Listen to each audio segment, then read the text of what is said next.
Imini yeSabatha ayibenhle kwabangcwele. Isihloko sanamhla sithi uNkulunkulu kaMose namhla uNgunkulunkulu wethu. Ekukhuleni kwami ngaze ngaba mdala ngingakholwa kahle ukuthi kukhona into ewubuthakathi. Kuthe sengiyimantshi ngabe sengiya enkantolo obonjeni kwaMhlaba iyalingana. Lapha obonjeni ngajwayelana nenyanga enkulu nethwalisayo uMali Gumede. Kwathi sengijwayelene nale nyanga ngase ngicela ukuba ingibonise ukuthi umuthi usebenza kanjani. Kwakubalulekile ukuba nolwazi ngokusebenza komuthi ukuze ngingatholi ngithetha icala ngento engingayazi.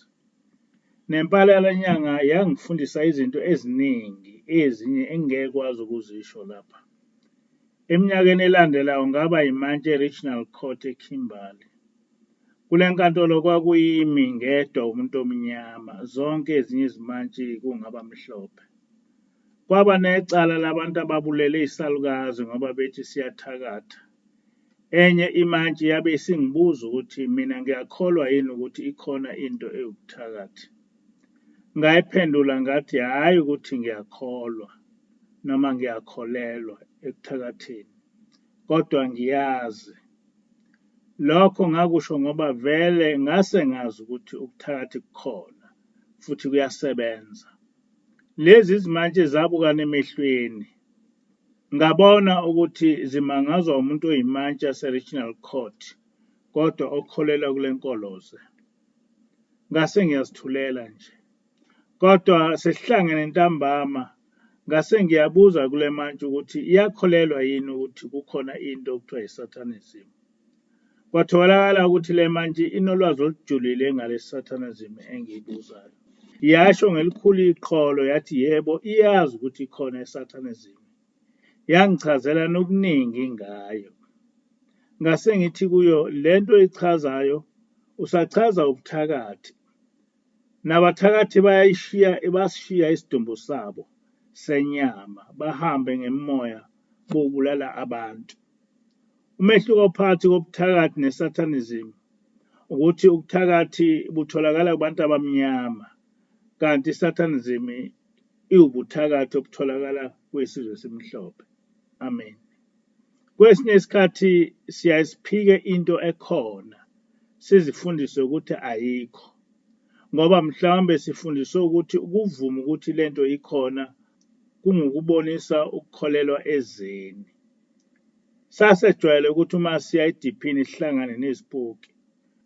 Kodwa ungezwa abanye abantu bephika inkani bethi isipoki kasikho. Ngijwayele ukuzwa abantu abaningi, ikakhulukazi abamhlophe, bethi uNkulunkulu akekho, nezulu nesihogo izinto ezingekho. Befundiswe ukuthi ukukholwa ngobukhona bukaNkulunkulu kuyinkoloze. Ngike ngizwe nabamnyama abaye bephike ubukhona bukaNkulunkulu nemithetho yakhe. Bethi sidlala abamhlophe ngoba befuna ukuqeda ngamasiko ethu. Engiqonda ukusho ukuthi zikhona izinto ukuthi ngoba siyazikholwa sicabanga ukuthi zikhona kanti azikho. Kodwa ezinye sifundiswa ukuthi azikho kanti zikhona. NgoSepthemba 2006 sabona sekufika endlini inkosazana eyathi igama layo uhlaleleni. Yabe isithi ngudade wethu. Kodwa ngangakuqonda ukuthi isho ukuthini ngoba mina anginayo udade wethu. Kodwa sobabili nomkhokheli sayijwayela kakhulu le nkosazana. Yize singenalo ulwazi ukuthi iyisimo sini. Kodwa kwathi kophela isonto kwase kucaca ukuthi akusiye umuntu wasemhlabeni lo. Sihleli nengilosi lapha. Okokuqala sasiye simbone esendlini singazi ukuthi ungene kanjani. Noma esehamba wayevele enyamalala phambi kwethu simbone engasekho. Ekuqaleni wayengakhulumi lutho ngendaba yokukholwa. Kodwa ngo-2007 wabe sethi mina ngithunywe kuwe nguShembe ubaba ilanga. Uthi angizokubheka ngoba kunabafundisi abafuna ukukubulala. Amen. Emva kwalokho wangichazela ngayo yonke impilo yami kusukela ngizalwa kuze kube yilesikhathi samanje. Noma engashongo ukuthi uyingilosi, kodwa ngenkathi ethi nje ngithunywe nguShembe ubaba ilanga, kwagcwala kimi ukuthi ingilosi le, ngoba inkosi langa yahamba emhlabeni ngo-1976. Sathola ukuthi izandla zakhe zinamehlo, kodwa la mehlo aphenduke abe yiskrini njenge-cellphone. IBhayibheli wayelazi ngendlela engakholakali. Yonke imibhalo yeBhayibheli nezihlabelelo zamaNazaretha ivela esandleni sakhe. Lezi zinto zenzeka phambi kwethu. Namanje lo muntu sasivakashela kabili noma kathathu ngesonto. Sesihlale naye iminyaka engaphezulu ka-15. Noma kunjalo, kunabantu abaningi abaye bengiphikise, bethi ayikho lento engiyishoyo, bese besho lokhu nalokhu engekubale lapha. Kodwa lapha ngiqondile ukukhuluma ngesimo sengilosi esihlala nayo, ngoba lokho kukodwa akunakusisiza ngalutho. Kodwa ngifisa ukuba sazi ngobunzima osefile ohlangana nabo ethuneni, njengokufundiswa ingilosi, kodwa thina abasemhlabeni esisuke singabazi. Uma usufile uvama ukuba yimimoya ehlukahlukene, eminye ekusa ekubhujisweni, kuye ngokuthi usesemhlabeni ubuphila kanjani noma uphila mpiloni. Ekufeni awuzikhetheli ukuba kumele uyephi. Kodwa uNkulunkulu usiza labo kuthe besesemhlabeni bamkhonza ngokugcina imithetho yakhe, oyishiye kithi ngoMose inceku yakhe. Ngokwasezulwini-ke umuntu oliyikholwa ngohamba ngokwezimiso zikaJehova, njengoba zashiwo kithi nguMose. Lokho akujiki, ngoba bonke abaprofethi, kuhlanganisa uYeshua noShembe, basinike ithikithi elilodwa lokungena ezulwini, okungihamba ngokwezimiso zikaJehova. Kodwa namhla ngifisa ukuveza indima edlalwa ngabathakathi ukuthumba umoya wakho uma usufile. Kuyenzeka ukuthi usufile abathakathi bakuthwebule, umoya wakho bawuthumbe uyohlala kubo, basebenze ngawo ukubulala umndeni wakho. Ithi-ke ingilosi ayikho into eqeda umndeni njengomuntu othwetshulwe wabe esesetshenziswa ukubulala umndeni wakhe esikhundleni sokuba awuvikele. Abathakathi bayakwazi ukuthwebula umoya womuntu isidumbu sakhe singakangcwatshwa. Nina ningcwabe isidumbu kanti umoya womuntu uhambe wayogcinwa emzini womthakathi, useyisigqila sakhona. Ithi-ke ingilosi uma kuthwetshulwe umzali wakho bese kuthakathwa ngaye, umndeni wakho uyoqedwa ngumzali wakho ngoba usefana nomgijimi walowo mthakathi. Njengoba ingilosi ichaza, umoya womuntu ofile, abathakathi bakwazi ukwenzisa noma yintoni ngemitha, ugcine isigqila sabo. NguNkulunkulu kuphela okwazi ukukukhipha noma kuphi lapho usuthunjelwe khona, kodwa uJehova unguNkulunkulu wabamkhonzayo. KuMathewu 7:21-23 uYeshua uthi, noma ungakholwa kanjani ngokwasemhlabeni, ukhipha amadimoni ngegama lakhe, kodwa uma ungawugcini umthetho kaNkulunkulu ezulwini, uYeshua akazihlanganisi nawe. Uyaxosha ethi ungumenzi wobubi. Kodwa lapha sikhulumi ngokulahlwa ngenxa yokuthi sisemhlabeni asihambanga ngokwezimiso zikaJehova. Kodwa sichaza ukuthi ngaphandle kokulekelelwa nguJehova, abathakathi bayakwazi ukuthi ngisho ubungumfundisi, kodwa usufile bakwenze umkhovu wabo, ungakwazi ukwenza lutho. Thike lo muntu wasezulwini, uma ufuna umndeni wakho ukuwukhipha kulaba abathakathi, okokuqala yiba ngokholiwe, ngoba awukwazi ukusiza umuntu ofile ngempumelelo ngokukholwa wena ungakholiwe. Usukholiwe, hamba uyobhajasisela umndeni wakini, uchaze ukuthi lo umbhabhadiso wokukhipha umndeni wakho esigodini sosizi, ubacelele intethelelo. Usobhajatisiwe, ezulwini kukhishwa izingilosi zibafune abakini nomaphi lapho bekhona, zibageze zibangenise emzini oyingcwele. Ngisho umuntu efuwe ngumthakathi, kodwa akakwazi umthakathi ukwenqaba naye uma sekufika abasezulwini bezomlanda. Kwenye intshumayelo uShembe uthi, uma ngabe abantu bebazi bebezobuthana kanye nathi ekuphakameni, sikhalele abasekufeni ngoba basosizini. Sasizonxuswa ukuba bagezwe bathethelele izono zabo bangene emzini oyingcwele.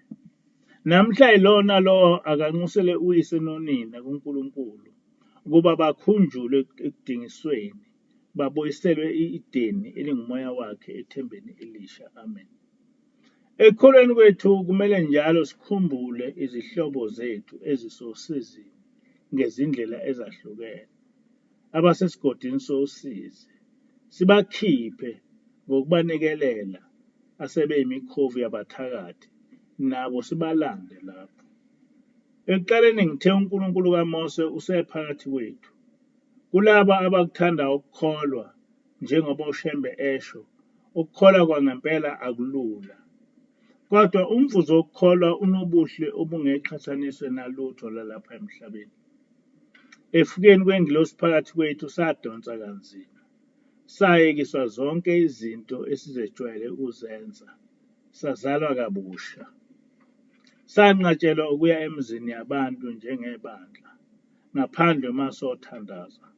Senqatshelwa ukuthi noma sothandaza sifike sidle. Yaqedwa imishado yasemakhaya, yathi ingilosi umshado awuphelele esontweni. Nelobolo kwathiwa inkosazana ilotsholwe ngo-16,000, kanti ongasaphelele kube ngu-15,000 rand. Zaphela izibizo nakho konke okwenziwa emshadweni yabashadayo. Ingilosi yavuselela yonke imithetho yebandla njengoba ifundiswa ngumprofethi. Eziningi zalezi zinto sasingaboni ukuthi sizozenza kanjani ngoba sihlala nabantu abangakwemukeli okuthiwa sikwenze. Kodwa sagcina senza lokhu esifundiswa yingilosi. Kodwa lokho kulalela senze kube nomvuzo oyisimanga. Ngo-2019 ingilosi yasazisa ukuthi kuza isifo esibi esizobulala abantu abaningi. Yabe isithi, ngoba nina ningabantwana bakaNkulunkulu, uma nicela ukuvikeleka kulesi sifo, uJehova uzonilalela anisindise. Ingilosi yabe isithi asifake imichilo yamasaka okhalweni. Yathi le michilo imele uphawu owanikwa abantwana bakwa-Israyeli ukubavikela mhla ingilosi izobhubhisa amazibulo emindenini yaseGibhithe. Njalo ngeSabatha sayifaka le michilo yamasaka. Sacela uNkulunkulu ukuthi sonke kanye nemindeni yethu singabulawa yilesi sifo. Safika isifo, sabulala odokotela, onesi, sabulala abafundisi, sabulala wonke umuntu. Emazweni amaNdiya bathatha izithixo zabo baziphihliza phansi ngoba zingakwazi ukubavikela kulesi sifo. E-Italy kwakunesicebi esinayo yonke into, kodwa kwafa wonke umndeni wakhe, wasala yedwa. Wavele wagibela isitezi sakhe, wasiphonsa phansi wafa. Kodwa ingilosi yayilokhu ishilo ukuthi fakani imichilo yamasaka, nikhale kuJehova ukuthi anisindise kanye nemindeni yenu. I-COVID-19 yaqala yaze yaphela kungekho nelilodwa ilunga lase-NCG elake lafa noma owake walila ngokuthi sekukhona ilunga lomndeni eselibulewe yi-COVID-19. Njengoba ingilosi yabe isitshelile, sasesinobufakazi bokuthi lo Nkulunkulu owayehamba nabantwana bakwa-Israyeli manje usephakathi kwethu. Le ngilosi uJehova owathi ayihambe nabantwana bakwa-Israyeli ku-Exodus 23 from verse 20, namhla iphakathi kwethu, sesiyibona ngamehlo. Ukuhlala nengilosi kusenze sazi izinto eziningi abantu abangazazi ngamandla kaJehova uNkulunkulu wethu.